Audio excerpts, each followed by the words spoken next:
नमो अरिहन्ताणं नमो सिद्धाणं नमो आयुर्याणं नमो वज्रायाणं नमो लोये सर्वसाहुणं मङ्गलं भगवान् वीरो मङ्गलं गौतमो गणी मङ्गलं कुन्दकुन्दार्यो जैनधर्मोऽस्तु मङ्गलम् सर्वमङ्गलमाङ्गल्यं सर्वकल्याणकारकं सदानं सर्वधर्माणां जैनं जयतु शासनं जैनं जयतु शासनं सर्वव्यापैकचिद्रूपः स्वरूपाय परात्मने सोपलब्धिप्रसिद्धाय ज्ञानानन्दात्मने नमः।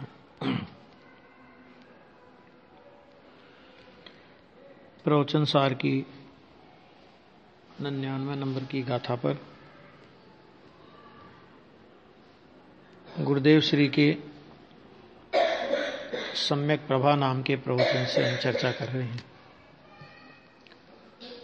आज इसमें पेज नंबर 39 निकाल लीजिए, 39 नंबर।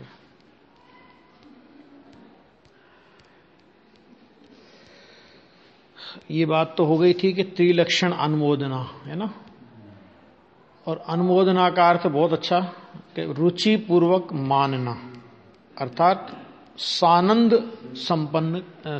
सम्मत करना है ना। सम्मत माने वही मान्य करना। इसके बाद वो कहते हैं कि यदि समय समय के परिणाम की यह बात समझ ले तो पर में खटपट करने का अहंकार न रहे और अकेले रागादि परिणामों पर भी दृष्टि न रहे। अभी आ रहा था ना, परगेय में क्या क्या लिया था, ज्ञान के मैंने परगेय में क्या लिया था। परगेय में शुभाशुभ विकारी भाव भी लिए थे और उनके फल में प्राप्त संयोग है ना, ये सब पर में लिए थे, ठीक है। किंतु परिणामी ऐसे त्रिकाली द्रव्य की दृष्टि हो जाए और द्रव्य दृष्टि होने से आनंद का अनुभव हुए बिना न रहे, इसलिए कहा है कि सानंद संपन्न करना, सम्मत करना है ना। माने ये बात को स्वीकार करने से द्रव्य स्वभाव की दृष्टि होकर आनंद की धारा उल्लसित हुए बिना नहीं रहती है ना। इसलिए उन्होंने इस शब्द का प्रयोग किया है कि सानंद संपन्न सम्मत करना। तो इस प्रकार आगे जिस प्रकार त्रिकाली सत्य में जो चैतन्य है वह चैतन्य ही रहता है और जड़ है वह जड़ ही रहता है। जड़ भावे जड़ परिणमे चेतन चेतन भाव, कोई कोई करता नहीं पलटे आप स्वभाव। श्रीमद जी का एक काव्य है बहुत अच्छा कि चेतन चेतन भाव से परिणमन करता है, जड़ जड़ भाव से परिणमन करता है।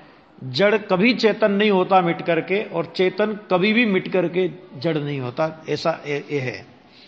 चैतन्य मिटकर जड़ नहीं होता और न जड़ मिटकर चैतन्य होता है ना। निगोद में अक्षर के अनंतवें भाग भी ज्ञान का उघाड़ भले ही रहा, लेकिन वहां भी आत्मा की चैतन्यता स्वभाव में नहीं, प्रगट परिणमन में भी।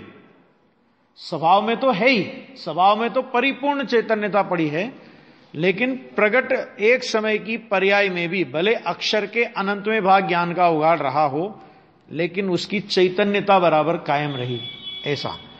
उसी प्रकार ये उदाहरण दिया, उसी प्रकार एक समय के सत में भी जो परिणाम जिस समय में सत है वह परिणाम उसी समय में होता है, आगे पीछे नहीं होता। जिस प्रकार त्रिकाली सत है उसी प्रकार वर्तमान भी सत है, और जिस प्रकार त्रिकाली सत पलटकर अन्य रूप नहीं हो जाता, माने चेतन जड़ रूप नहीं हो जाता, उसी प्रकार वर्तमान सत पलटकर भी भूत या भविष्य रूप नहीं हो जाता। तीनों काल के समय समय के परिणाम अपना स्वकाल यानी स्व समय छोड़कर पहले या पीछे के समय नहीं होते। जितने तीन काल के समय हैं उतने ही द्रव्य के परिणाम हैं, आगे पीछे होने का इसलिए गुंजाइश ही नहीं है ना, ऐसा है इसमें। उनमें जिस समय का जो वर्तमान परिणाम है वह परिणाम अपना वर्तमान पना छोड़कर भूत या भविष्य में नहीं होता, जिस समय होना है उसी समय होता है। बस प्रत्येक परिणाम अपने अपने काल में वर्तमान सत है उस सत्य को कोई बदल नहीं सकता, और सत्य को बदलना माने वह मिथ्या दृष्टि है। एक ही सूत्र है जैन दर्शन में, वस्तु स्वभाव से किसी भी प्रकार से विपरीत मान्यता की तो मिथ्या दृष्टि। मिथ्या दृष्टि कहते ही हो गया अनंत भव तेरे पास पड़े हैं अभी, उसे ज्ञाता स्वभाव की प्रतीति नहीं है ना। जिस प्रकार चेतन बदलकर जड़ नहीं किया जा सकता, उसी प्रकार द्रव्य के त्रिकाली प्रवाह में उस समय के वर्तमान परिणाम को आगे पीछे नहीं किया जा सकता। अहो, लोगों को अपने ज्ञान स्वभाव की प्रतीति नहीं है, इसलिए ज्ञेयों के ऐसे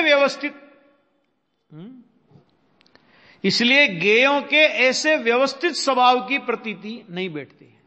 अपने स्वभाव की प्रतीति हो तो ज्ञेय के भी व्यवस्थित स्वभाव की प्रतीति बैठ जाए। शुरुआत यहां से होगी, शुरुआत यहां से होगी। स्व को स्व जानेगा। देखो ऐसे शुरुआत कैसे होगी यहां से कि पर को अज्ञानी स्व को जानता है कि पर को जानता है, बताओ। दोनों को नहीं जानता। स्व को तो जानता ही नहीं है, और स्व पर को भी पर कहां जानता है, पर को तो स्व मानता है वो। तो स्व को भी मैंने अपनी आत्मा को स्व जाने तो पर को ये पर है ऐसा जान सकता है सच्चा। यानी हर जगह एक सूत्र है कि निश्चय पूर्वक व्यवहार होता है। अपनी आत्मा को जाना निश्चय, तो पर को जाना ये व्यवहार लागू हो जाएगा।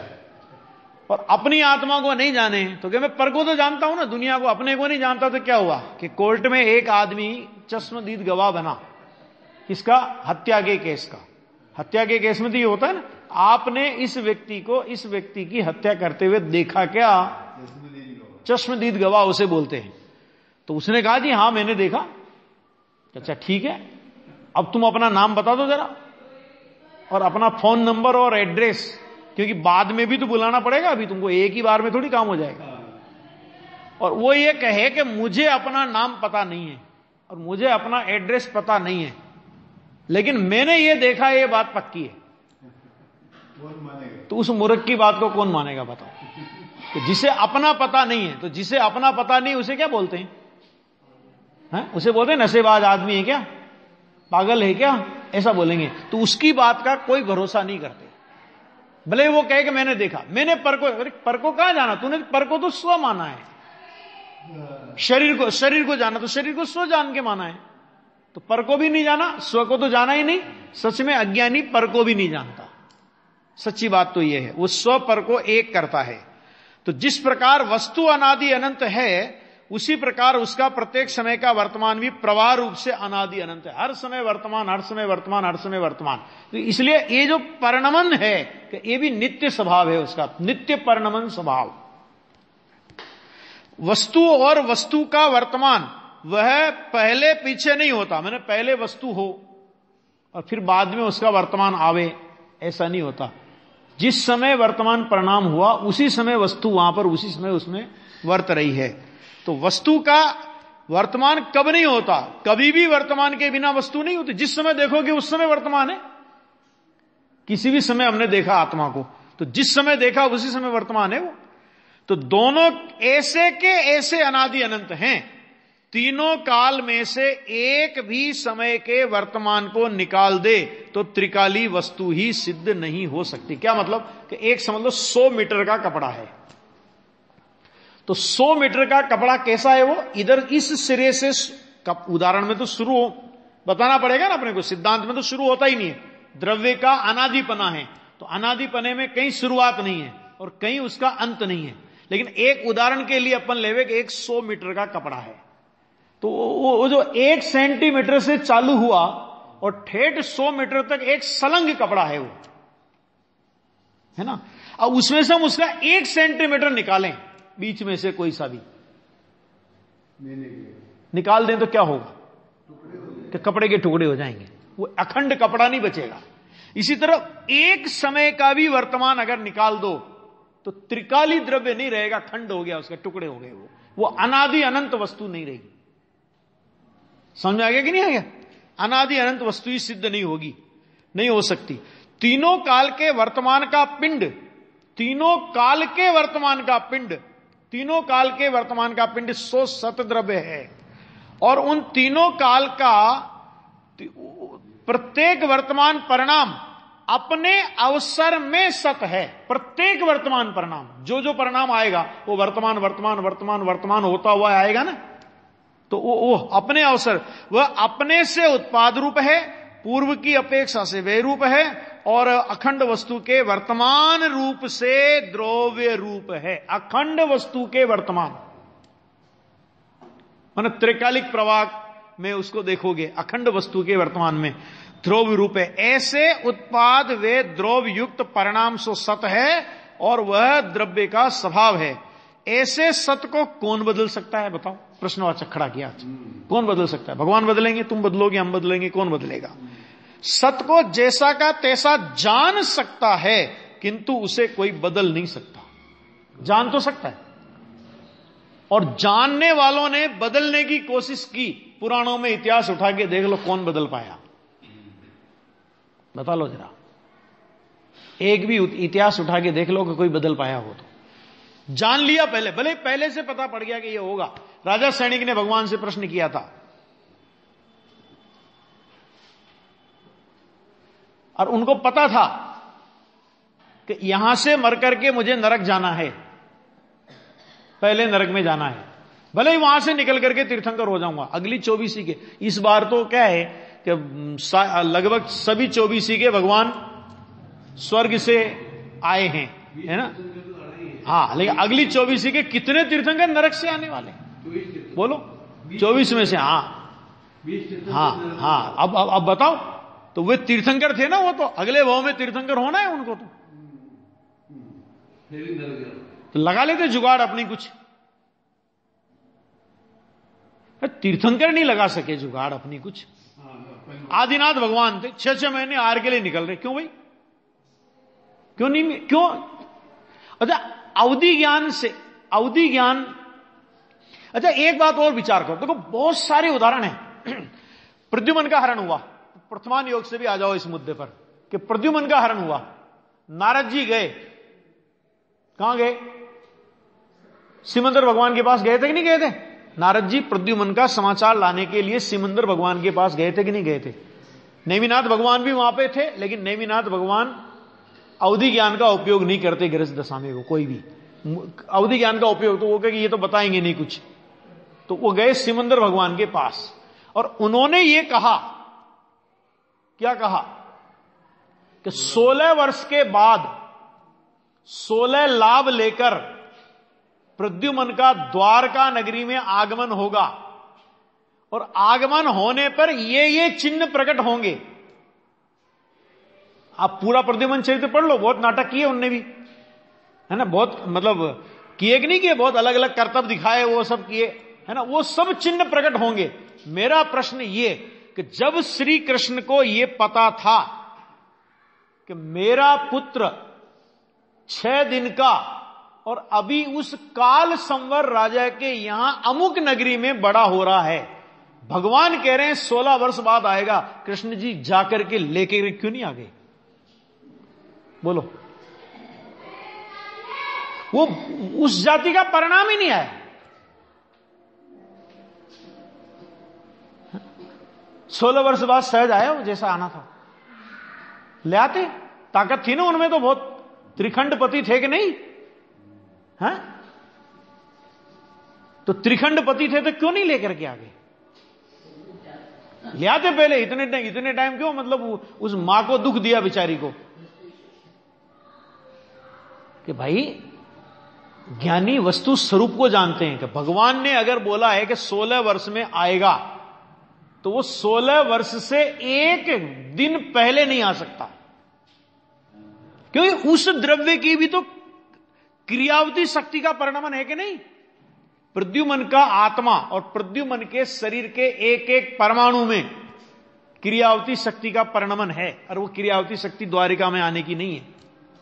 ये तो ठीक इनकी तरफ से बात हो गई। मैं कि कृष्ण जी को विकल्प क्यों नहीं आया? क्योंकि चारित्र गुण में भी परिणामों का प्रवाह का सुनिश्चित क्रम है। अब ये कौन स्वीकार करे कि इसका नाम पुरुषार्थ है?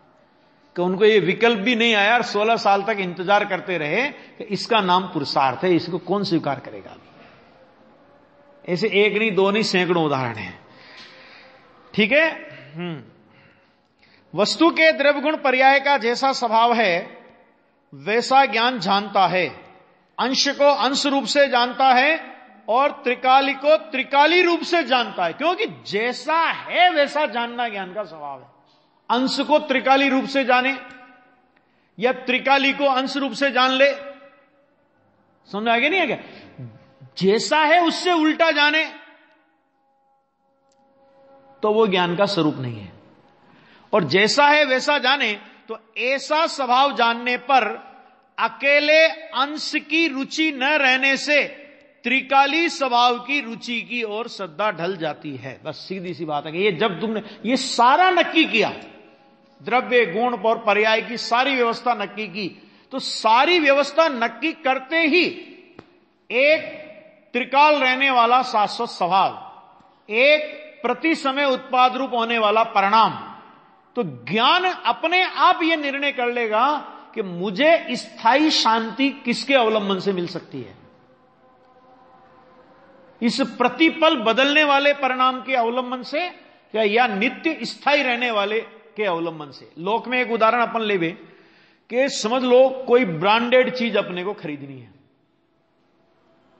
ना, और वो समझ लो 10,000 रुपए की चीज है, और उसके लिए एक तो दुकान लगी है जो ये कह रहा है कि 200 साल की हमारी ये पेढ़ी है, 200 साल से हम इस गांव में बैठे हैं, माल लेकर के दुकान चला रहे हैं।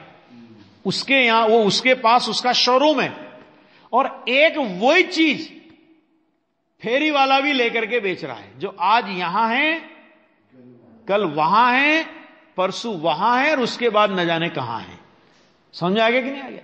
और वो दे रहा है 8,000 रुपए में। अब बोलो समझदार आदमी किसके पास से माल खरीदेगा?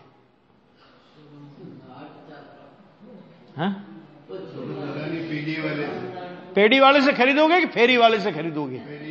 हैं?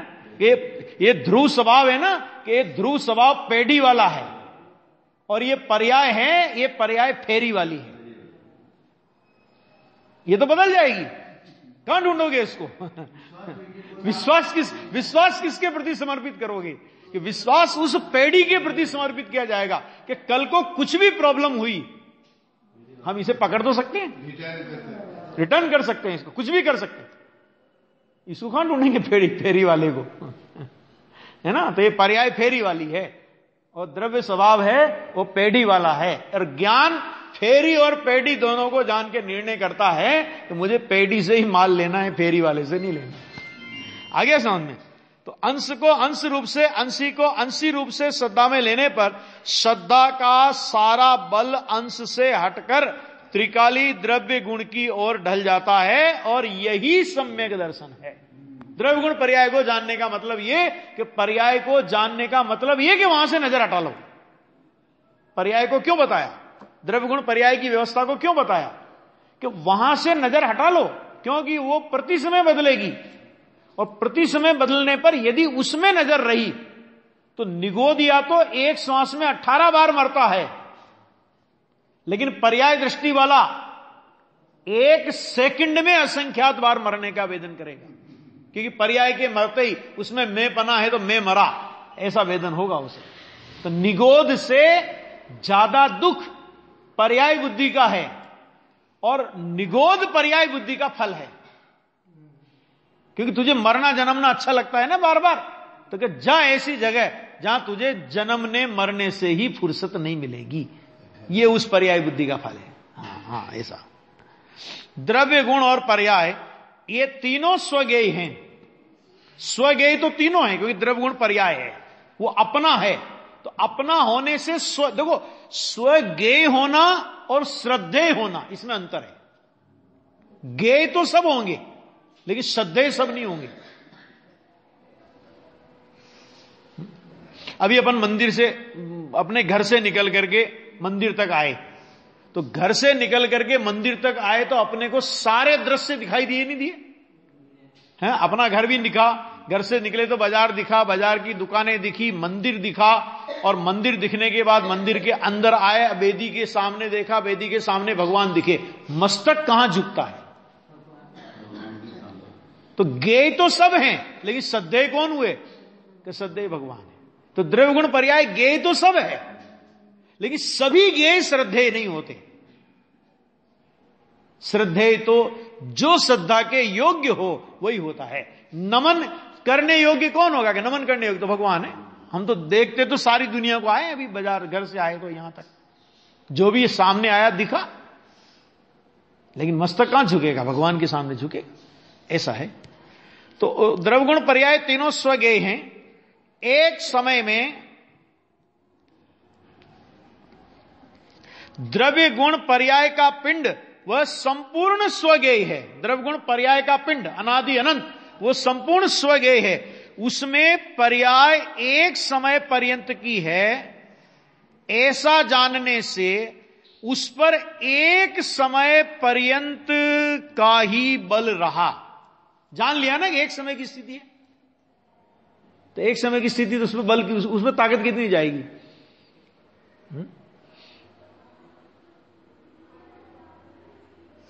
बोलो, ताकत कितनी जाएगी उसमें? उसमें उतनी ताकत जाएगी जिस, उसमें खुद में ही ताकत नहीं है। एक समय से ज्यादा ताकत उसमें खुद में ही नहीं है। उसमें ताकत कितनी जाएगी? उसमें बल कितना जाएगा? एक समय पर्यंत। ऐसा जानने पर एक समय पर्यंत का ही बल रहा, और द्रव्य भी त्रिकाली जानने पर उस पर त्रिकाली बल आया। द्रव्य को जाना गया तो त्रिकाली है, तो उसके बल में, उसके वजन में और इसके वजन में अंतर है। ऐसे समझो इसको कि अपने घर में अपना पुश्तैनी सोना है। कब से? कि अपन ने जब से आंख खोली तब से देख रहे हैं, है ना। और पुण्य का उदय रहा तो जब तक आंख बंद होगी तब तक देखते रहेंगे, ठीक है। और एक अपने घर में गिरवी का सोना है। गिरवी का सोने का मतलब समझ गए ना, है। तो गिरवी का सोने का मतलब क्या? कि किसी ने अपने से पैसे लेकर के सोना अपने पास रखा है। जिस दिन वो पैसे देगा उसी दिन वो सोना अपने को देना है, देना। तो उस सोने का जीवन कितना हमारे यहां कि वो हमको पैसे दे देवे उतना। तो अपनी धनाढ्यता को हम किससे मापेंगे? अब बताओ जरा, हैं? अपनी धनाढ्यता, भले अपने घर में 1 किलो सोना है, पुश्तैनी सोना 1 किलो और गिरवी का सोना 5 किलो, तो अपनी संपत्ति किसको मानेंगे? अपन 1 किलो संपत्ति मानेंगे, है ना। क्योंकि ये हमारा नहीं है, हमारे यहां है लेकिन ये हमारा नहीं है। ये पर्याय हमारे में होती है लेकिन ये हमारी नहीं है। ये एक समय की है, आकर के चली जाने वाली है। आई है और आई है इसलिए जाएगी। तो आने जाने वालों का तो अपने घर में नहीं होता। राशन कार्ड बनाते हैं ना, तो राशन कार्ड में क्या करते हो? घर में 5 आदमी हो अपने, तो उनके नाम अपन लिखते हैं राशन कार्ड में। और घर में अपना अपना मान लो बड़ा व्यापार हो और 10-5 आदमी अपने यहां पर रोजाना भोजन करने वाले हों। कभी कोई आड़ते आ रहा है, कभी कोई आ रहा है, कभी कोई आ रहा है, कभी कोई आ रहा है। तो राशन कार्ड वाले ने पूछा, बताओ आपके घर में कितने आदमी? तो क्या भैया 5 तो हम हैं और एवरेज 10 आदमी हमारे यहां रोज रहते हैं। हमारे यहां दोनों टाइम भोजन करते हैं बेनागा। तो आप हमारे घर में 15 आदमियों के नाम लिखो राशन कार्ड में। 15 आदमियों के नाम लिखो। लिखेंगे? लिखेंगे? क्यों नहीं लिखेंगे? कि भाई साहब ये तो आने जाने वाले हैं, आने जाने वाले। किसका नाम लिखूं मैं इसमें? है ना, ये स्थायी है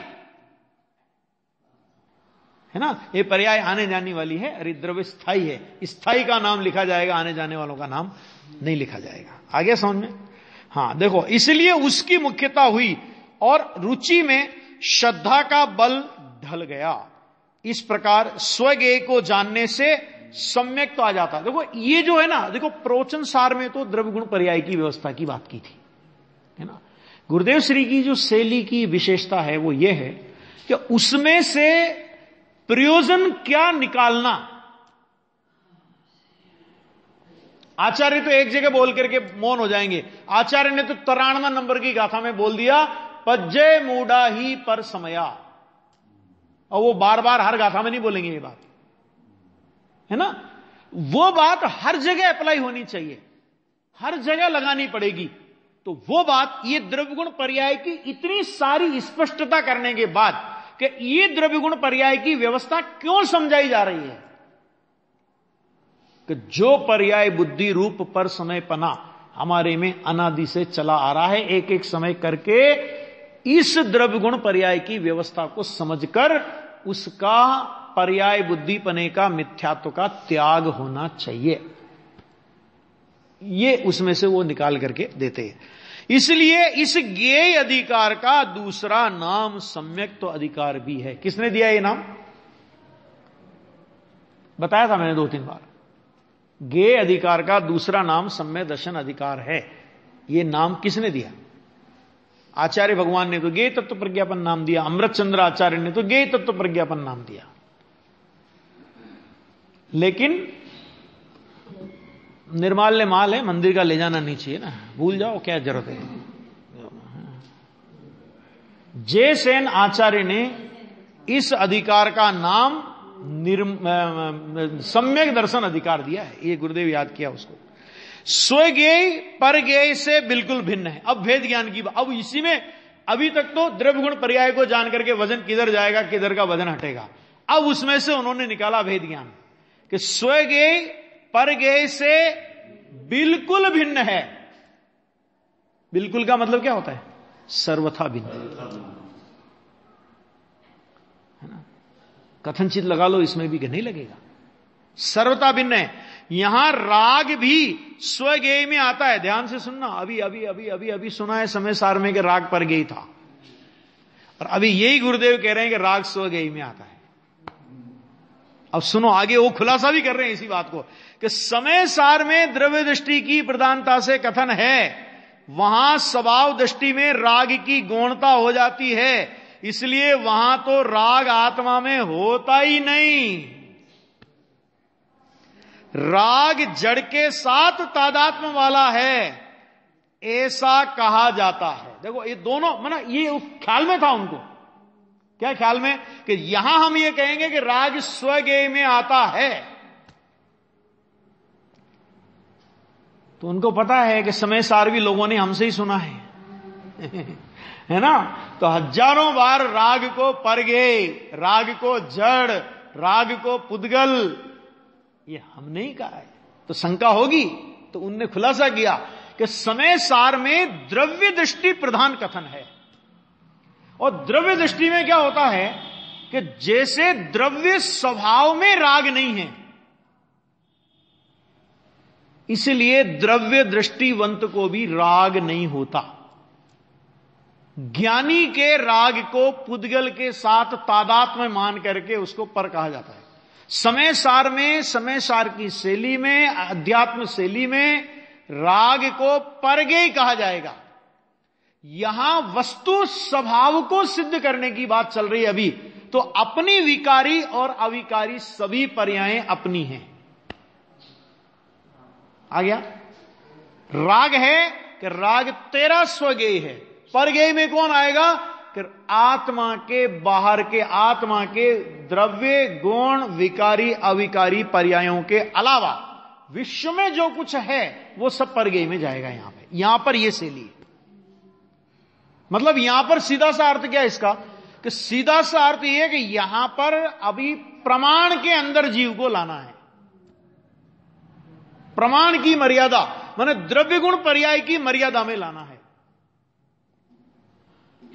और जब द्रव्य गुण पर्याय की मर्यादा में ला देंगे तो उससे कहेंगे कि अब और आगे बढ़, अब द्रव्य गुण पर्याय की मर्यादा में आ गया ना, अब इसमें तू अटक मत। अटक मत मतलब कि ये पर्याय, अगर फिर बाद में वो भेद ज्ञान कराएंगे सेकंड स्टेप पे कि तेरा द्रव्य तो शुद्ध है ना, तो द्रव्य शुद्ध है तो उसका परिणमन, द्रव्य का परिणमन कौन कहला सकता है? कि जो शुद्ध परिणमन हो वो द्रव्य का परिणमन कहलाएगा। अशुद्ध परिणमन कभी भी द्रव्य का परिणमन नहीं कहला सकता। जैसे 47 शक्तियां, इसका उदाहरण है। ये दोनों इसी बात को सिद्ध करने के कि 47 शक्तियां हैं समय सार में और 47 नए हैं प्रवचन सार में। आ गया? 47 नए में राग के कर्ता नाम का एक कर्ता नए है। और हर्ष शोक के भोक्ता का एक भोक्ता नय है। यानी विकार का कर्ता ऐसा कर्ता नय, लेकिन वो कर्ता नय कब तक? जब तक विकार हो तब तक, बाद में नहीं। और समय सार क्या बोलता है कि समय सार ये बोलता है कि एक एक शक्ति के परिणमन में विकार का अभाव है। माने राग को शक्ति का परिणमन नहीं मानते, विकार को शक्ति का परिणमन नहीं मानते। अरे कमजोरी को ताकत का परिणमन कैसे माना जाएगा ये बताओ? नहीं, जैसे इसके उदाहरण में ऐसे देता हूं कि एक पहलवान हो और जीवन भर उसने बहुत कुश्तियां लड़ी हो, मतलब होते हैं ना, जैसे क्रिकेट के खिलाड़ी होते हैं, ऐसे पहलवानी में भी किसी ने बहुत नाम कमाया हो और उसको राष्ट्रपति के द्वारा वीर चक्र मिलने वाला हो, ये बहुत बड़ा वीर है ना, तब उसका जब वीर चक्र देंगे तो ऐसे तो नहीं देंगे आओ भैया वीर चक्र ले जाओ अपना, ऐसा तो नहीं होता ना। जिनको वीर चक्र पद्मश्री वगैरह दी जाती है उसका कितना बड़ा फंक्शन किया जाता है, तो आपको पता ही है सबको। तो उस व्यक्ति के वीर चक्र के सम्मान के लिए जो बोला जाएगा वो क्या बोला जाएगा? इनने इतनी इतनी कुश्तियां लड़ी, अमुक देश में जाके लड़ी, अमुक देश में उस प्रतियोगिता में, ये कहीं भी भाई साहब ये 10 सालों का रिकॉर्ड है इनका, तो इन्होंने एक भी कुश्ती प्रतियोगिता में कभी पराजय का मुख नहीं देखा। इतने में उसका पड़ोसी बैठा हो वहां पे और वो बोले कि भाई साहब हम तो इसको अच्छी तरह से जानते हैं, है ना, ये पहलवान तो अब बना है, पहले हमने इसे खूब पीटा है ना।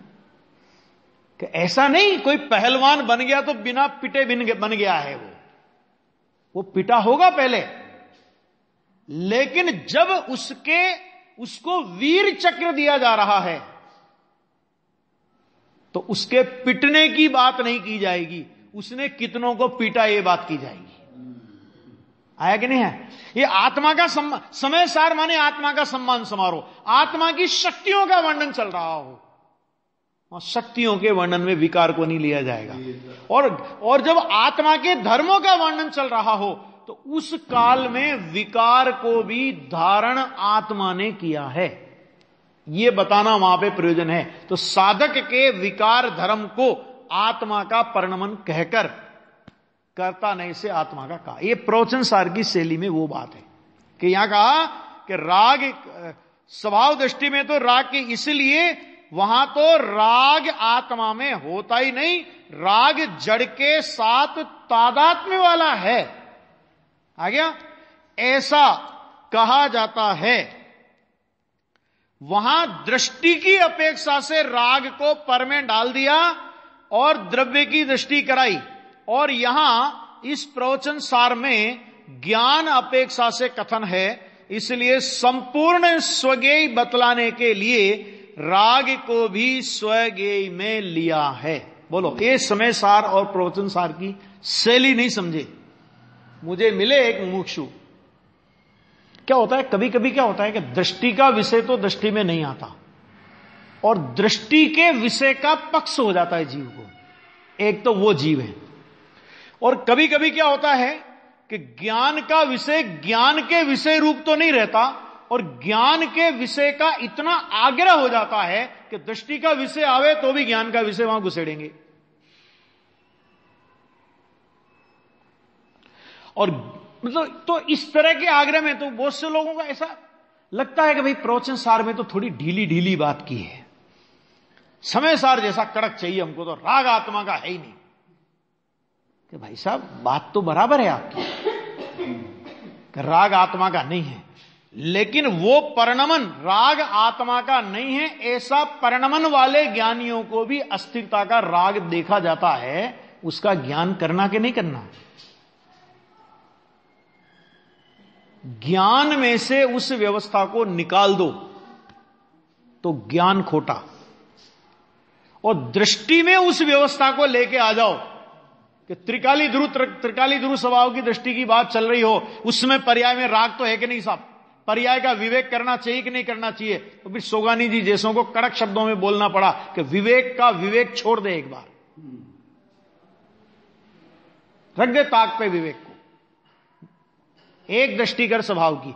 तो ये माने किस दृष्टिकोण से आचार्य देव ज्ञानी क्या कहना चाहते हैं, वो नहीं समझेंगे तो अपने को तकलीफ खड़ी होगी।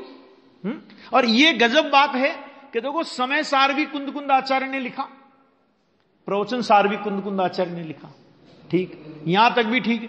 उसके बाद समय सार की टीका भी अमृतचंद्र आचार्य ने की, जयसेन आचार्य ने की, और प्रवचन सार की टीका भी अमृतचंद्र आचार्य ने की और जयसेन आचार्य ने की, ठीक।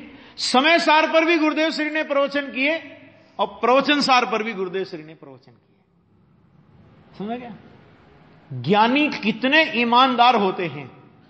समय सार के विषय में कुंद कुंद से लेकर गुरुदेव तक की परंपरा ने समय सार की विषय वस्तु को समय सार की तरह प्रस्तुत किया और प्रवचन सार की विषय वस्तु को प्रवचन सार की तरह प्रस्तुत किया।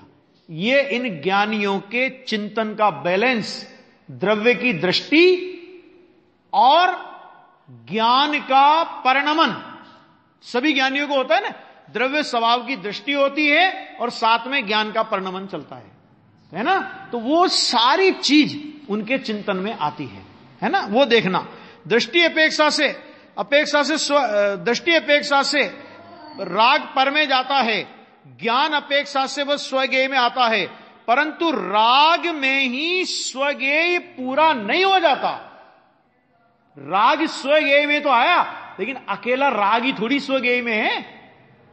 हम तो राग को पकड़ के बैठ गए, राग स्वगेय है ना। अरे स्वभाव स्वगेय है, वो क्यों नहीं नजर जाती? राग स्वगेय है, स्वभाव स्वगेय क्यों नहीं नजर जाती? कि राग रहित द्रव्य गुण स्वभाव भी स्वगेय है।